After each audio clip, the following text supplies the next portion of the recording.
This is one of the darkest days in the history of Greater Manchester Police, if not the police service overall,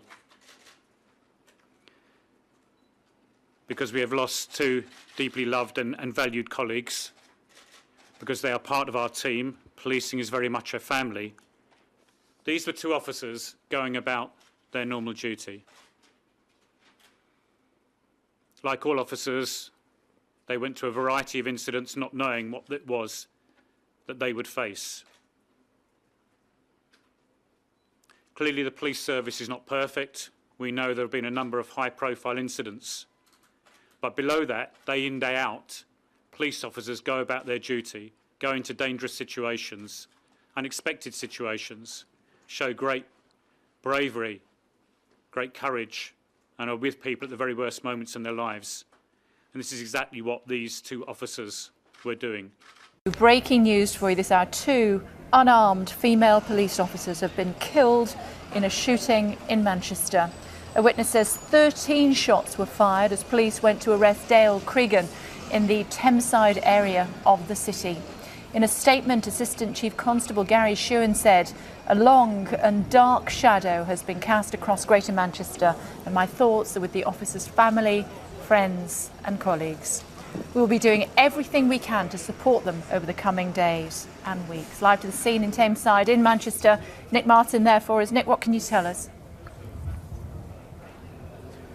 Well, Kay, Manchester is this afternoon a city in absolute shock after the events of today. I'm in the Hyde area of Greater Manchester. I'm going to step out of the shot and just show you exactly what's going on. Now, down the road from where I am, Clarendon Road, is Hyde Police Station, where this incident came to an end when 29-year-old Dale Cregan, a man who had been on the run for more than a month, handed himself in to this police station. Now, an incident just a few miles away from here is what started all of this off, described by Greater Manchester Police as a routine police patrol, has ended in the deaths of two female police officers who were on duty unarmed when they walked into this incident. It prompted a huge reaction from Greater Manchester Police's tactical aid unit, a full-on firearms response, and neighbours in this area have described to us around 13 shots being fired this morning in this incident, described as completely chaotic by a neighbour I spoke to earlier. These two female police officers were, we understand, responding to a routine call when they were confronted by this firefight. We understand that a grenade was used in this incident. At first, the reports were that a female police officer had been killed and another female was critically injured. But we now know in the last half an hour that Greater Manchester have told us that it is with great sadness that that second female police officer has died as a result of her injuries, and a huge operation now underway, both criminally and forensically, to try and piece together what happened today. Nick, why were these two women unarmed there on their own? There have been armed patrols in this area for several weeks, if not months now, haven't there? Reports that just a couple of minutes before this attack, these two police officers were in a local supermarket. They were just a routine police patrol, wearing the kind of routine clothing that patrol demands. Yes, this area and other areas in Manchester have been patrolled particularly intensively over the last 6 or 7 weeks because Dale Cregan was a man, probably one of England's most wanted men by Greater Manchester Police, following the double murders of a father and son here back in the summer, and patrols had been stepped up. A huge publicity campaign had been launched by Greater Manchester Police. I attended several briefings on this subject over the course of the summer, but this was not that, we're told. This was two unarmed female officers going about a normal patrol when they very, very sadly stumbled into this incident. So they wouldn't have been armed. There would have been no cause for them to be armed because we are told that this was routine and nothing at all to do with the search for Dale Cregan. But unfortunately, they seem to have stumbled upon it. OK, stand by if you would please, Nick. Let's go to Mike McCarthy, Greater Manchester Police headquarters. Hello to you, Mike. I believe we might be hearing more from the police a little bit later on. But what more do we know about how Cregan managed to get away from the house and then subsequently gave himself up? At the moment, the police are trying to work out, they say, the details themselves as to the precise sequence of events. I've just been speaking to them here at police headquarters at Newton Heath.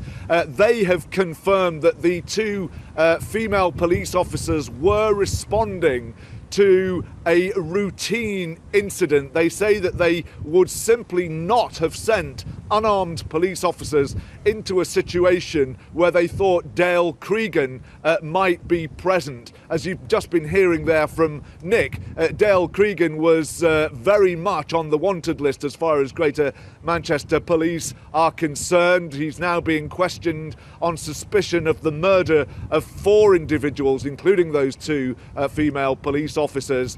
They've reiterated that what they were doing and what their presence was all about in that particular area had nothing to do with Dale Cregan. So at the moment we have no information as to exactly what the connection was, where exactly these shots came from, who fired them, how Dale Cregan managed to get away from that particular area, because as you say, Kay, he was arrested only when he walked into a police station. There has been a massive operation in Greater Manchester over recent months, and to trace the origins of this particular incident you have to go back to at least the 25th of May, when a man called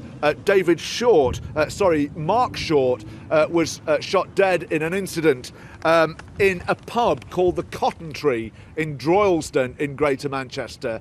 Following that, his father, David Short, died in this grenade attack at a house in Clayton, and police offered a reward of £50,000 for information leading to the arrest of Dale Cregan and another individual who has since been arrested. That's how seriously they were taking this particular case.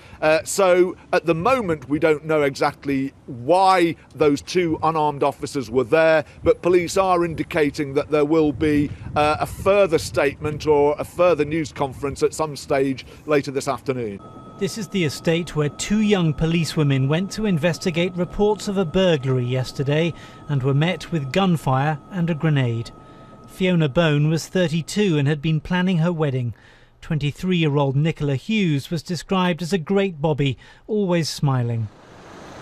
Their colleagues began the investigation immediately, sealing off the area and searching the address the officers had been sent to.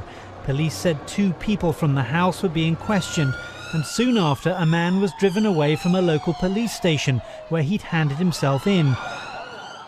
Dale Cregan was wanted in connection with 2 murders earlier this year, and a £50,000 reward had been offered for information about him. Police activity at the house continued into the night, though the force is still reeling from the loss of the 2 young officers. You can imagine on the police community here in Greater Manchester, this is absolutely devastating. And you can see from some from the officers, I think, will probably be shot here tonight. They still have to police the city, they still have to go out to work, they have to respond to this incident all the time with their own private grief over this. Armed police had been deployed around the city for some time amid fears of a local gangland feud. So questions are being asked as to whether more should have been done to protect the 2 unarmed constables. Tributes to them have been laid at the scene of the attack after what's been described as one of the darkest days in British police history. Richard Lister, BBC News. Shots fired at a car in North Manchester this afternoon, unrelated to yesterday's murders, but another reminder of the culture of guns and gangs that still infects parts of this city. The statistics will tell you that firearms offences are down here, but behind the figures remains the violent legacy of crime families and organised criminal gangs whose disputes can spill onto the streets in the most deadly fashion. Police have talked of a conspiracy of silence. Dale Cregan avoided capture for weeks. Even a £50,000 reward on his head would not loosen tongues.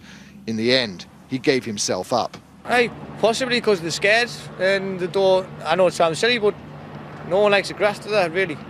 Maybe it's fear, maybe it's loyalties.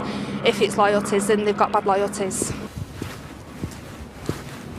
In the east of the city, in an otherwise unremarkable neighbourhood, a small shrine to Mark and David Short, father and son, both murdered this year, attacks thought to have been carried out by one criminal family against another. Police launched a huge manhunt for Dale Cregan, who they suspected may have been hired to help with the hits. It now appears he evaded capture, holed up behind a pub just a 5-minute walk from where yesterday's murders occurred. This was probably Cregan's hiding place for some weeks. Neighbours say they found odd things in their bins recently. Somebody else's food rubbish and a milk bottle filled with urine. In the warped world of gangland politics, the issue can be less about what is right and wrong and more a simple case of whose side are you on. Facebook provides a notice board for those who saw Cregan as a hero. But today the BBC spoke to a man who claims he was on Cregan's hit list. His identity has been protected. Some people looked up to Dale as a hero. People look up to people like that. I think everything will go back to normal now. I think he was the only loose cannon. If people was hiding, if they was hiding him, the 2 police officers wouldn't have been dead. And that's the end of the story. So, a lot of people have got a lot of questions to answer. Police today conceded that the threat from inter-crime family feuding was still very real and that many other individuals had reasons to be fearful of the risks of reprisals. But officers are also concerned that a heavy-handed response might end up making matters worse.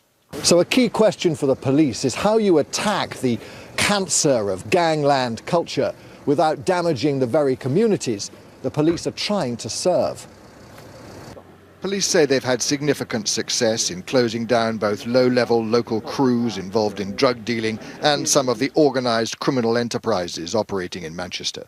But the last 2 days have been a tragic reminder of the toxic values which persist. Mark Easton, BBC News, Manchester. She told us that she's going to try the wedding dress and she's very excited about it and she's totally in love with her partner and they were looking forward to share their life together. She absolutely enjoyed her job 100%. She just loves the thrill of not knowing one day to the next what new adventures would happen, and by all accounts, like all her colleagues, loved working with her as well because she was such a bubbly person.